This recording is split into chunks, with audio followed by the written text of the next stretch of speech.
নমস্কার বন্ধুরা, তোমরা সবাই কেমন আছো? আশা করি সবাই ভালো আছো। আমার চ্যানেলে তোমাদের সবাইকে স্বাগত জানাই। আজকে আমার লাঞ্চের থালিতে কি কি মেনু আছে তারই ভিডিও তোমাদের সাথে শেয়ার করব। আজকে আমার লাঞ্চের থালিতে প্রথমেই রয়েছে লবণ এবং এক টুকরো পাতিলেবু।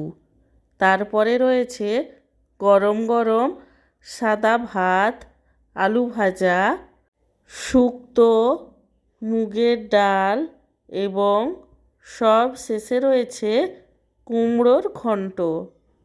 আমার আজকের এই লাঞ্চের থালির ভিডিওটি তোমাদের কেমন লাগলো সেটা কমেন্ট করে জানিও। আর ভিডিওটিতে লাইক দিতে এবং চ্যানেলটিকে সাবস্ক্রাইব করতে একদমই ভুলো না। সব শেষে তোমাদের সবাইকে জানাই আমার তরফ থেকে অসংখ্য ধন্যবাদ ভিডিওটি দেখার জন্য।